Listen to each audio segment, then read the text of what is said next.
我们两个是大学同学，在毕业以后的一次意外怀孕，让我们走进了婚姻。但是婚后的生活并不像我原来想象的那样，我觉得他好像完全变了一个人，变得很冷漠，总是在以压力大为各种借口来逃避，然后接下来就是无尽的争吵。我们两个现在根本无法沟通。我想我一个人从那么远的地方嫁过来，没有亲人，没有朋友，我只有他。但是他的态度让我很伤心，很失望，我也不知道该怎么办。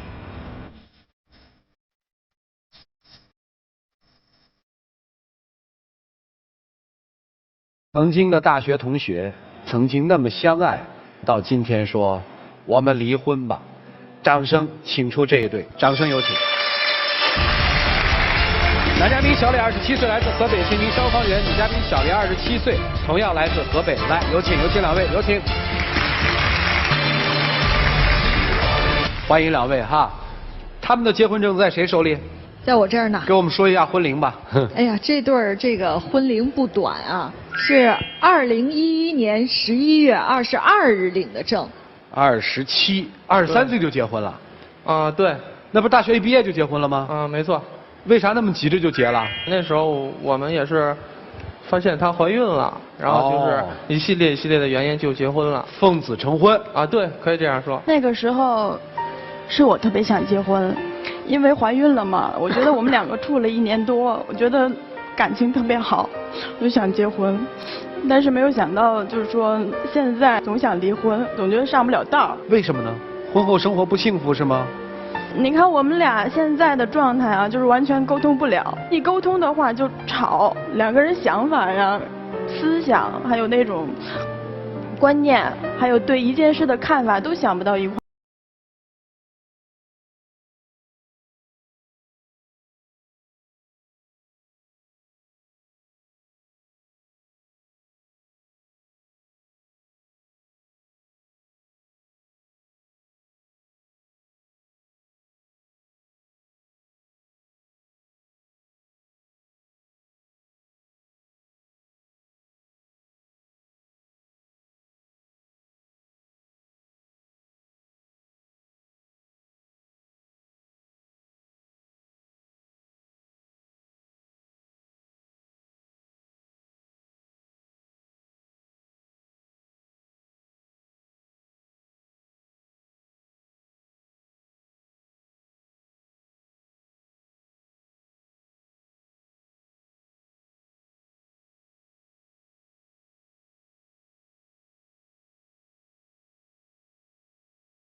护着我，你看我们现在的状态，他自己都说过了。前段时间说过一句话，他说只要能离婚，怎么着都行。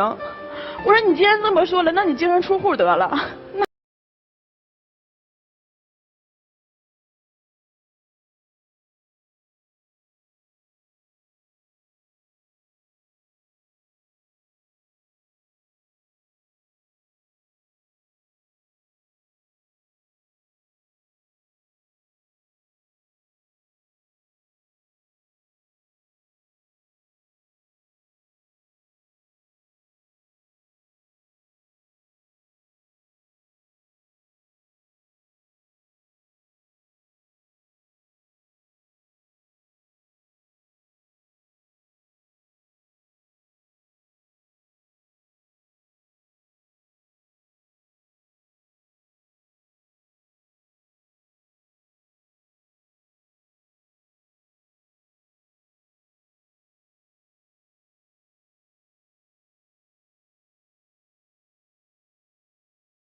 也年轻，然后刚结婚，那时候压力也大，就是那一年虽然没做什么出格的事儿吧，但是一经历感情这些问题，我就有点控制不住自己，说了很多过分的话。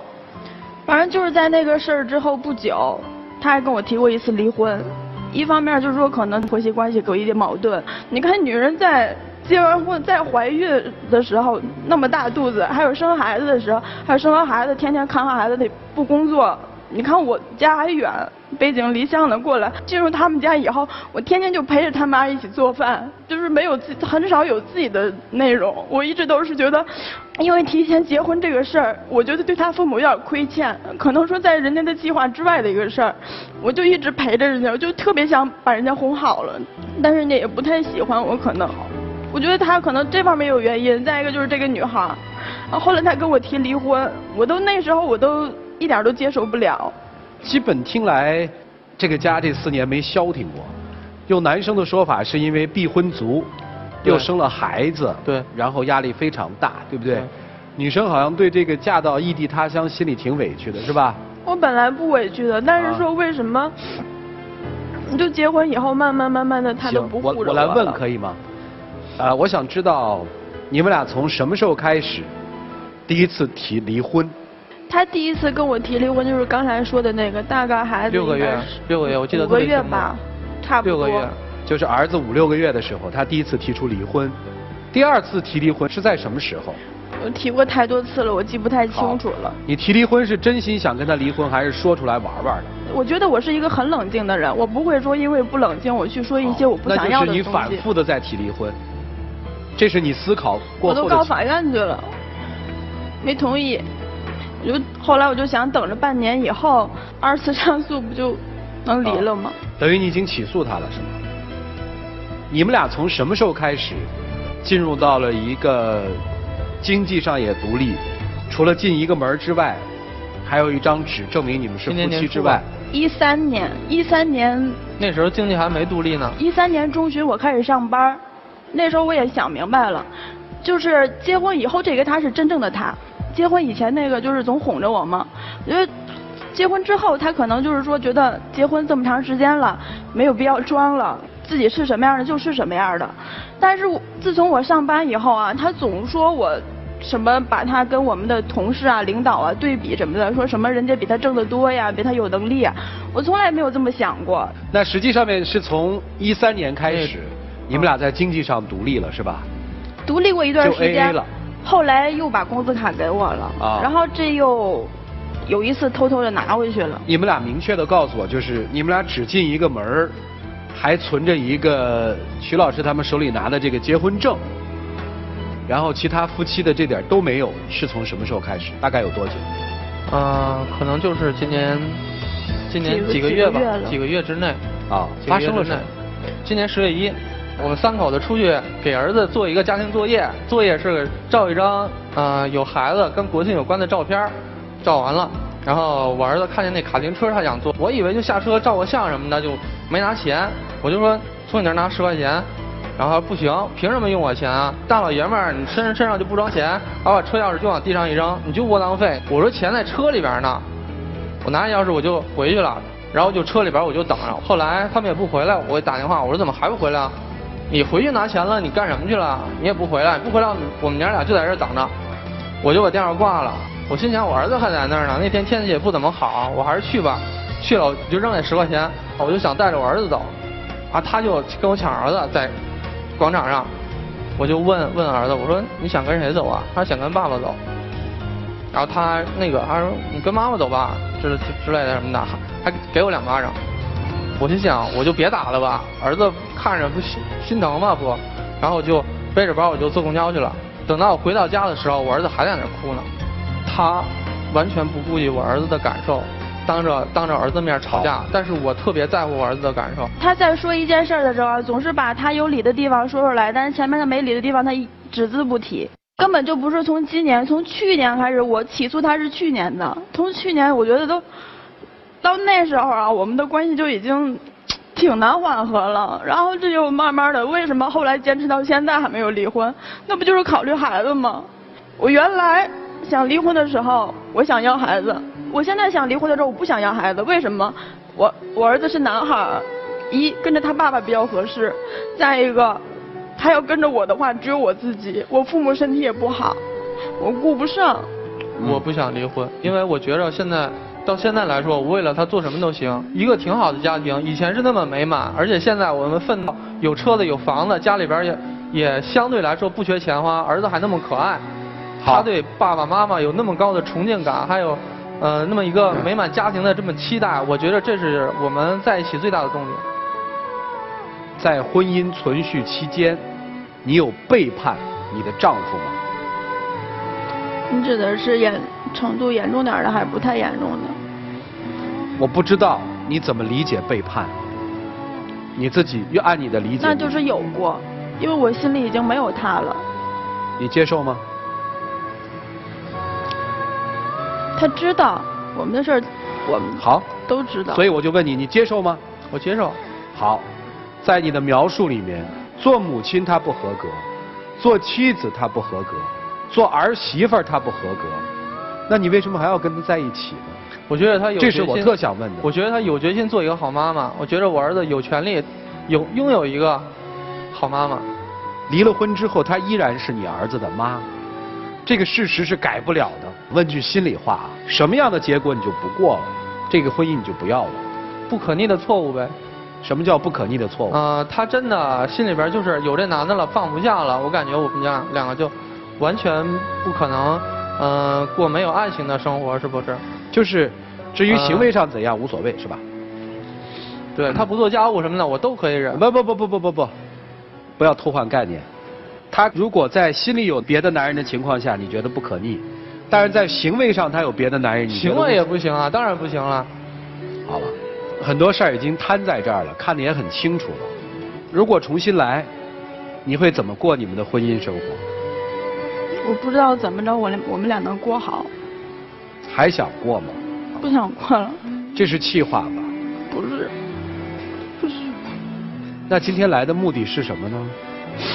因为我是冲涂磊老师来的，因为我觉得他说的话特别有道理。我觉得我现在的状态啊，我们俩的状态，我觉得平时的朋友什么的都劝不了，只能说我想让他帮我看明白，我是应该离婚还是应该继续。哦，压力好大。我自己看不好。是要涂老师来看一看的，是吧？好，我们一起进入丘比特问卷。刚才聊到背叛这个词儿，男生表现得非常淡定，就他表示说我可以原谅。我不淡定。我知道你肯定有曾经非常抓狂过，但是到现在淡定了。但是小伙子，我是想给你一个概念啊，你现在的状态是接受，而不代表原谅。对，也就是说，目前的这种状态下，你觉得我媳妇儿要跟我离婚了，孩子还小，然后还牵扯到很多很多的问题，所以我可以接受他之前的背叛，但是不代表你真的会原谅他。假如有一天你们发生了新一轮的矛盾，我特别害怕之前你的愤怒会叠加，那种爆发力是最强的。就之前我都可以忍，我可以接受。然后我一切的，我就都在心里搁刀子，我都忍气吞声了。但是在某一个临界点的时候，当你忍不住的时候，我觉得之前的所有的矛盾爆发出来，也许对这个婚姻、对这个家庭、对你们3口人的伤害是更大的。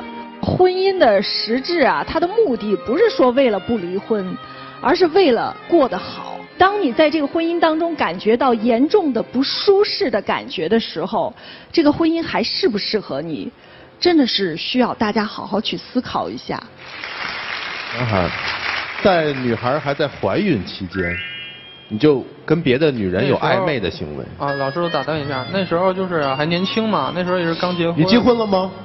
结婚了。你为什么要结婚？既然觉得年轻，为什么要结婚？你懂婚姻吗？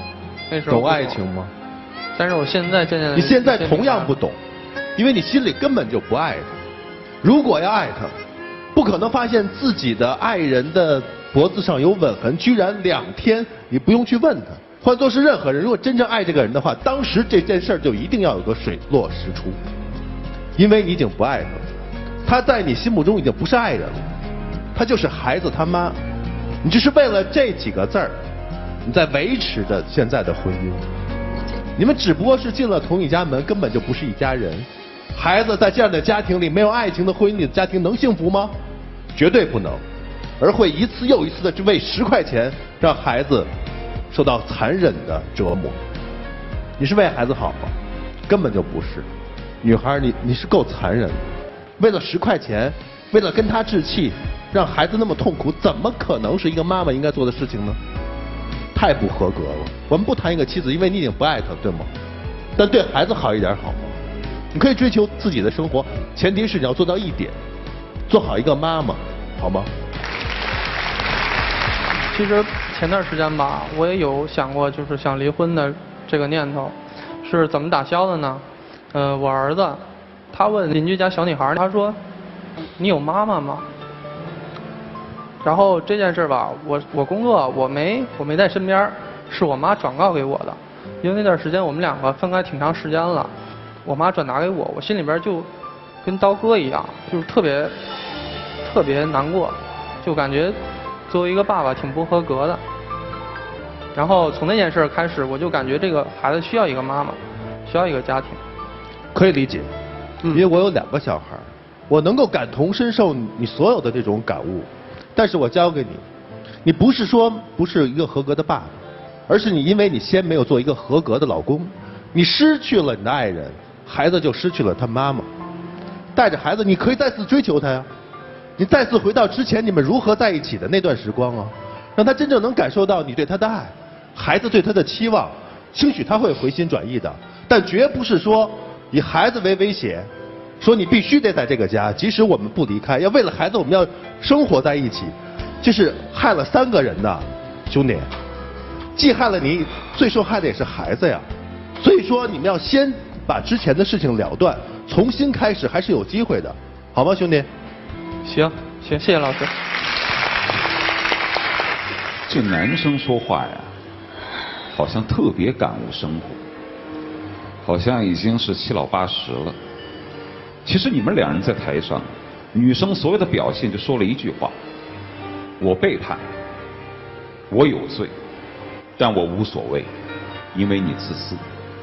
而男生也在说一句话：没关系，恕你无罪，生活本身就是平淡。但是一个恕字，分明是说你还是有罪。我们把婚姻称作为是归宿，花开才能结果，有浓烈才可能归于平淡。我举个不恰当的例子，男方就像是一个消费者，女方就像是一件商品。在消费者还没有货比三家，甚至还没开口讲价的时候，商品就一而再再而三的自贬身价。这样的商品买回家，除了冷漠的对待和束之高阁，大概不会有第2种结果。一个男人还没有真正的进入社会，还没有真正的了解生活，还没有看清大千世界，他就已经遭遇到了婚姻当了父亲。他怎么可能理解所谓婚姻的责任和女方的热情？而女人一而再而再而三的自降身价。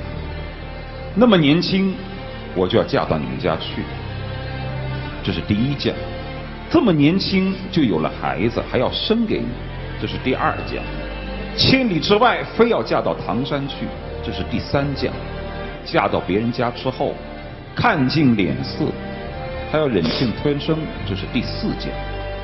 所以说，一个不懂生活责任，一个自降身价的人在一起，根本不可能有所谓的婚姻的幸福。我们可以看得出来，这个女生在这个场上，她说哭就哭，说笑就笑，恰恰是这种没心没肺，造成了你对自己的不自重。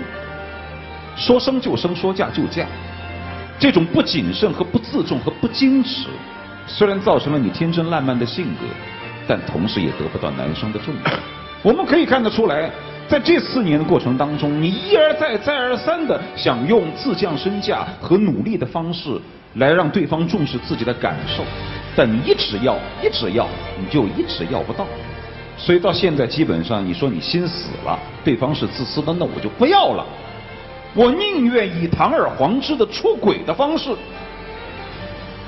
也得不来你的重视。这其实说句实在话，挺自嘲的。而男生说我不在乎，出轨就出轨，生活嘛是平淡。我并不认为这是男生的包容，我认为是男生其实根本就不在乎这个。就是一个人在我心里没价值，那么你跟谁在一起干什么也无所谓。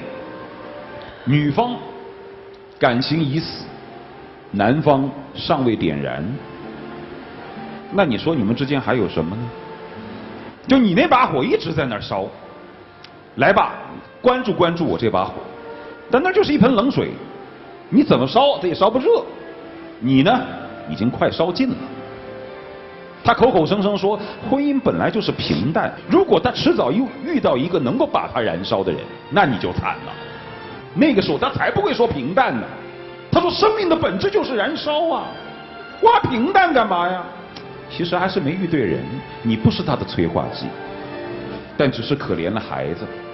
但好在都还年轻嘛，是吧？你就让他平淡平淡去，你该燃烧你还燃烧，但是对于孩子的责任，咱们还是要负。就这样。男生还有话说。我想强调一个事实吧，我对他还是有感情的。我们两个一起认识了这么多年，有爱他的一个动力才去包容这些事情，而不是为了生活才去包容这种事情。我也遇到过能燃烧我的女孩，但是我从来没有对他们动过心，就是没想过跟他们在一起生活会什么样，没咱们俩恋爱那么早，你什么时候遇到过能燃烧你的女孩啊？除了你之外，我还认识很多女生呢，是吧？但是我从来没幻想过，跟他们一起生活会什么样，我也不想跟他们在一起。我觉得咱们两个在一起是有缘分的。哎，其实挺难办，听真话听假话，听真话吧。今天我们来就是想解决这些问题的。真想听真话，真想听真话。听真话就是你没说一句心里话，你让我们说什么话？这么说吧，也许今天过后，女生会第二次起诉，我帮你问问，好吧？行。你二次起诉的时候，起诉书上面这个离婚的整个财产分配和孩子的归属，你能告诉我们是怎么一个方式吗？就是该怎么分怎么分，一人一半。孩子呢？他看着。孩子由他看着。其实基本上都是奶奶在看着。啊，财产一人一半。给你个建议吧，财产稍微让一点给人，人家毕竟还带孩子呢啊。你也别那个，该给的就给点，好吗？好歹人给你们家生个儿子，对吧？儿子可爱吧？非常可爱。他生了吧？哎，就完了。你就这么想这件事儿就化开了。真话就是，你不再爱他了，你不想要这个婚姻了，只是你还想要这个证，要这个形式。然后你希望他能在婚姻里面平平淡淡的接受，有一个婚姻形式的各自游刃有余。他不接受，你也就放了吧。唉，最后还有点时间啊，都说点真心话，一起进入柔顺拉芳黄金60秒。你先说吧。我不会离开孩子的。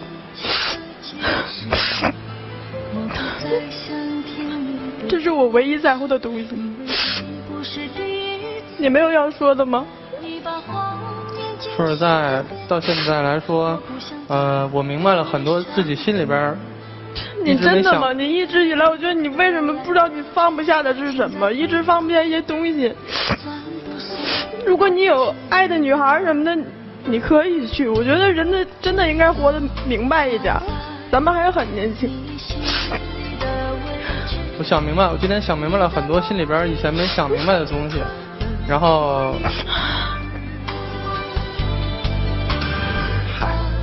亮灯吧，好歹8年的时间，那点情感还是有的。面对自己内心真实的生活，不要再欺骗了，好吗？谢谢2位，请回。谢谢你们。来，请关门。这段婚姻听着都压抑，是吧？下载使用天天圈提出情感问题，就会得到导师们的在线解答，并有机会在爱宝节目中得到涂磊老师1对1的指导。使用微信摇电视参与互动，点击左上角的宝箱抽取现金卡。来，看看他们自己最终的选择是什么？请开门。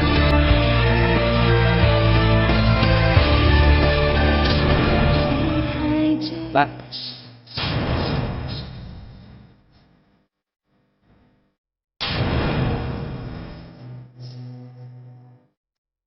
还有话跟他说吗？或者还想说吗？我知道他肯定不会在那个门里边出现了，我心里边就是也挺坦然的现在。今天感谢老师，主持人感谢的话都不说了，就把感谢之后的话说了。你都这么难受，你还感谢我们？你说你图什么？说实在的吧，就是难受这一小会儿不算什么，已经忍受这种生活挺长时间了。我以后好好对待儿子。把这离婚的事儿办得利利索索的，再以一个全新的状态去面对身边的朋友，还有我父母那儿什么的。不说了啊，我就觉得反正做人做的真实，你会特舒服。你要坚信这么一句话：儿子在身边，手里还是有张牌的啊。如果心里还真有那张底牌，说不定什么时候还能打出来啊。行，谢谢你，祝你幸福，请回。哎。